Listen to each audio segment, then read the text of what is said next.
गोपाल चलते चलते काफी थक भी गया था और उसे बहुत जोर की भूख भी लगी थी। अरे राम राम राम, मुझे तो चलते चलते बहुत जोर की भूख लग गई है, लेकिन अब मैं कर भी क्या सकता हूँ। यहाँ पर आसपास तो कुछ है भी नहीं खाने के लिए।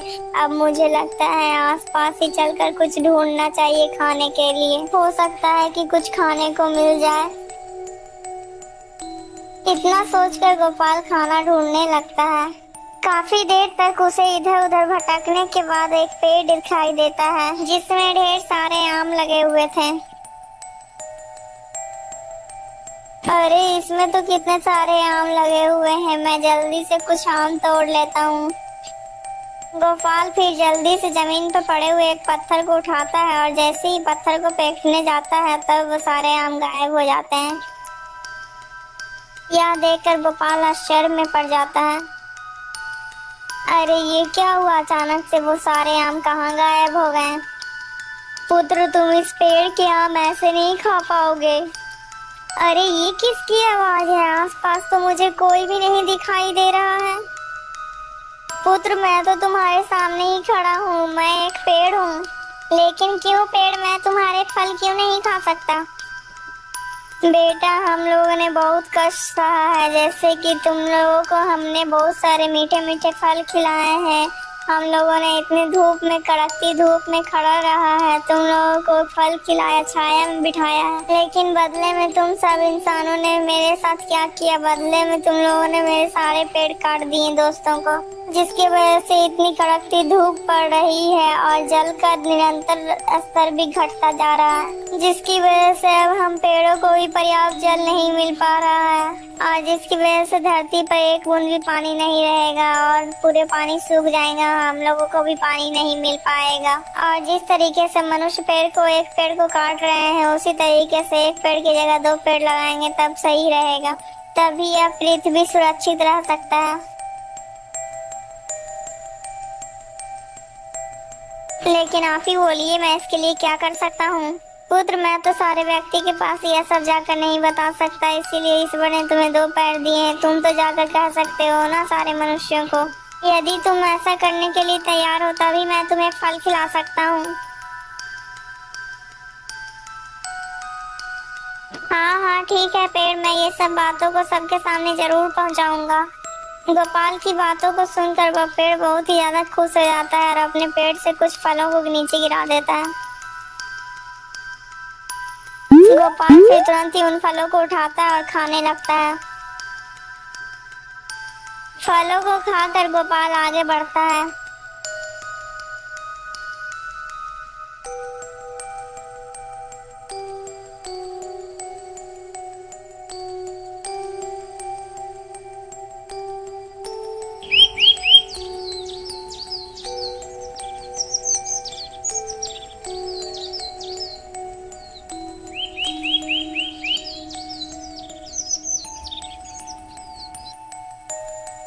अरे बाप रे बाप, कितनी जोर की धूप पड़ रही है, इस धूप में तो चलना मुश्किल हो रहा है और मुझे प्यास भी लगी है। चलो, नदी तो पास में ही है, मैं थोड़ा सा जाकर पानी पी लेता हूँ। फिर गोपाल जाकर पानी पी लेता है।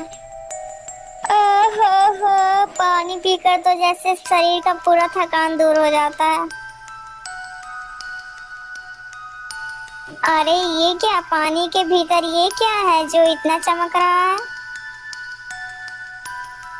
फिर गोपाल जल्दी से पानी के भीतर अपना हाथ डालता है और जल्दी से उस वस्तु को निकाल लेता है।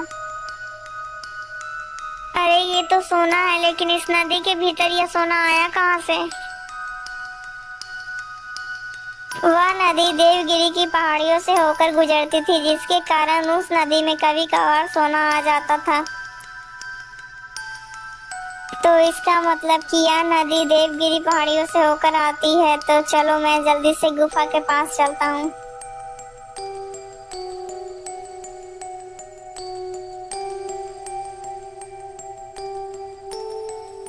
गोपाल फिर चलते चलते जल्दी ही देवगिरी की पहाड़ियों में पहुंच जाता है।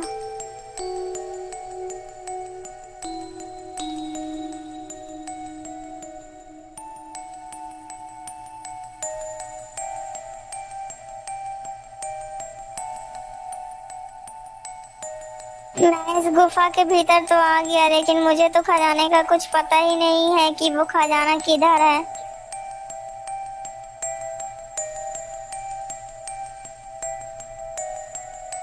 दोस्तों, अगर आपको ये कहानी अच्छी लगी है तो प्लीज दोस्तों इस कहानी को एक लाइक करके चैनल को सब्सक्राइब कर दीजिएगा। दोस्तों अगर आपको इस कहानी का पार्ट 1 देखना है तो प्लीज दोस्तों इस कहानी का पार्ट 1 हमारे चैनल में आकर देख लीजिएगा। हमारे चैनल में इसका पार्ट 1 दे दिया गया है। दोस्तों, आपको क्या लगता है, क्या गोपाल को इस गुफा में सोना का खजाना मिल पाएगा? और दोस्तों कमेंट में जरूर बताइएगा, क्या हम लोगों को पेड़ काटना चाहिए या फिर नहीं काटना चाहिए दोस्तों।